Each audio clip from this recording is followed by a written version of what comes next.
Estudo do Catecismo da Igreja Católica, com o Padre Bruno Leonardo Braga. Desejei ver com a inteligência o que acreditei. Santo Agostinho.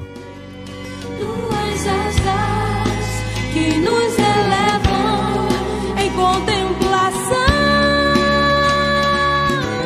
Estamos meditando sobre o 9º artigo da profissão de fé, creio na Santa Igreja Católica.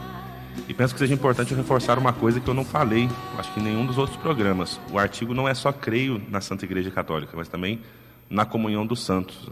A comunhão dos santos, ela é parte do mistério da Igreja. E quando nós chegarmos no 5º parágrafo desse artigo, nós vamos meditar especificamente sobre a comunhão dos santos. Então, nós meditamos nessas últimas semanas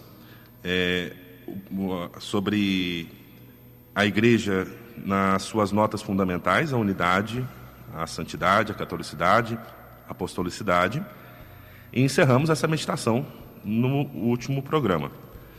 Hoje nós vamos começar a falar sobre o 4º parágrafo, os fiéis de Cristo, que contempla a hierarquia, os leigos e a vida consagrada.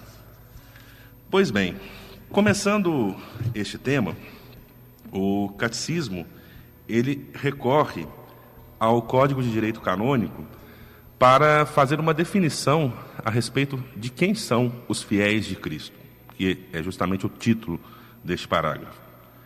E a definição ela é dada assim: fiéis são aqueles que, incorporados a Cristo pelo batismo, foram constituídos em povo de Deus, e assim feitos participantes a seu modo do munus sacerdotal, profético e régio de Cristo. São chamados a exercer, seguindo a condição própria de cada um, a missão que Deus confiou para a Igreja cumprir no mundo. Bom, ao longo dos próximos programas nós vamos aprofundar o significado dessa definição. Mas já fazemos algumas considerações. Primeiro, na definição dos fiéis, nós temos aquilo que constitui a igualdade entre todos aqueles que creem no Cristo, que é o fato de nós pertencermos a Cristo, ou termos sido incorporados a Cristo pelo batismo. O batismo, ele é o fundamento da igual dignidade de todos dentro da Igreja. E o efeito do batismo é tornar de nós, pelo menos aquilo que é importante para a definição dos fiéis, né, é fazer de nós membros do povo de Deus. Todos pertencemos ao povo de Deus. E com isso, nós recebemos de Cristo uma certa participação no seu exercício sacerdotal, profético e régio. Todos os fiéis se tornam em Cristo sacerdotes, porque são chamados a oferecer sacrifícios espirituais da sua vida todos os dias a Deus. Todos se fazem profetas, porque todos devem anunciar a palavra de Deus e professar a fé. E todos se tornam reis, porque se tornam herdeiros do reino dos céus. Então essa participação na realeza de Cristo. Mas o significado mais específico de cada uma dessas condições que nós recebemos, nós ainda vamos aprofundar nos próximos programas. E também nessa definição, nós temos uma responsabilidade de todos com a missão da Igreja, mas cada um ao seu modo, segundo a condição própria de cada um. Ou seja, não é porque somos todos iguais em dignidade que todos vamos agir da mesma maneira. Pela própria ação do Espírito Santo, nós recebemos dons diferentes para colocarmos esses dons a serviço, e justamente no serviço, por meio desses dons diferentes, nós construímos a unidade do corpo de Cristo. Pois bem, o catecismo prossegue.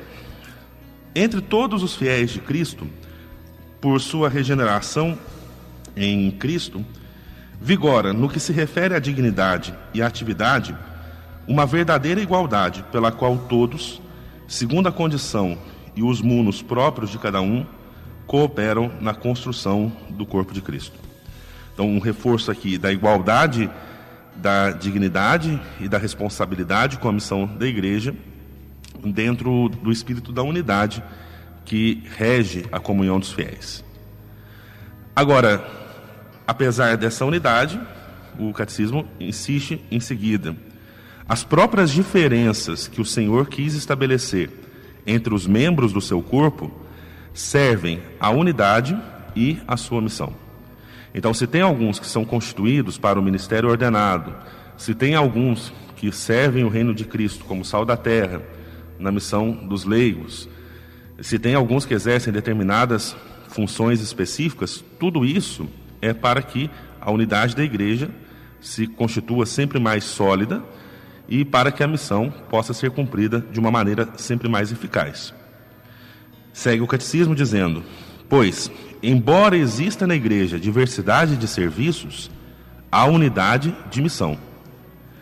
Cristo confiou aos apóstolos e aos seus sucessores o munus de ensinar, de santificar e de governar em seu nome e por seu poder. Os leigos, por sua vez, participantes do munus sacerdotal, profético e régio de Cristo, compartilham a missão de todo o povo de Deus na igreja e no mundo.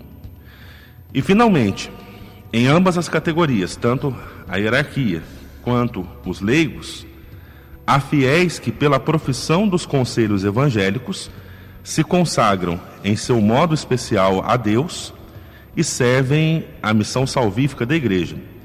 Seu estado, embora não faça parte da estrutura hierárquica da igreja, pertence, não obstante, à sua vida e à santidade.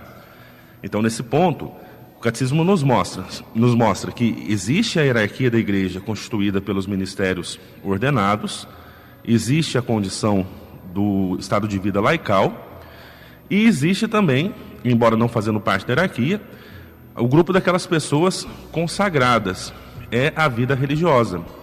E a vida religiosa nós encontramos tanto entre os fiéis leigos, que podem fazer os seus votos seguindo os conselhos evangélicos, quanto entre os ministros ordenados. Nós temos sacerdotes que pertencem às diversas congregações que o Espírito Santo fez surgir na igreja.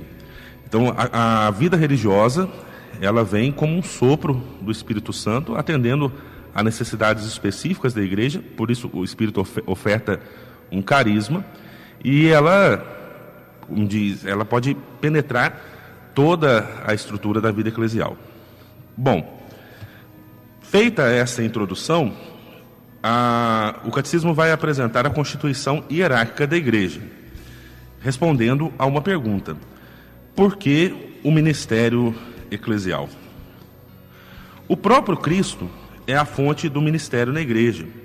Ele instituiu o ministério, deu a autoridade e a missão, orientando também a sua existência, dando também a sua orientação e a sua finalidade. Para apresentar de uma maneira bem resumida isso, o catecismo toma, resumida, mas profunda, né? Ele toma um texto da Lumen Gentium, documento do Concílio Vaticano II. Por que do ministério na igreja? Para apacentar e aumentar sempre o povo de Deus, Cristo Senhor instituiu em sua igreja uma variedade de ministérios que tendem ao bem de todo o corpo, pois os ministros que são revestidos do sagrado poder servem a seus irmãos para que todos os que formam o povo de Deus cheguem à salvação. Vejam, existe uma igualdade de condição entre todos os fiéis que nos vem do batismo. O batismo é que nos incorpora em Cristo. O batismo é que nos faz participantes da salvação que Jesus alcançou para nós por meio da sua missão, sobretudo por meio do seu mistério pascal. Mas, dentro dessa igualdade, alguns são constituídos no ministério não para que se coloquem acima dos demais. Os ministros ordenados da igreja não constituem uma elite sobre o povo de Deus, mas são membros do povo de Deus, escolhidos para servir todo o povo, servir de uma maneira mais específica, de uma maneira mais exclusiva, porque dedicam toda a sua vida a este serviço. Então, a doutrina da igreja não nos dá espaço para entendermos os ministros ordenados como uma elite, como uma nobreza, como uma classe especial e superior de fiéis. Não. Dentro da igreja, aquele que ocupa um lugar, às vezes mais destacado, na verdade é aquele que é chamado a servir mais, é aquele que é chamado a se doar mais para o serviço dos irmãos. Bom, nós vamos prosseguir esta reflexão a respeito da Constituição Hierárquica da Igreja no nosso próximo programa.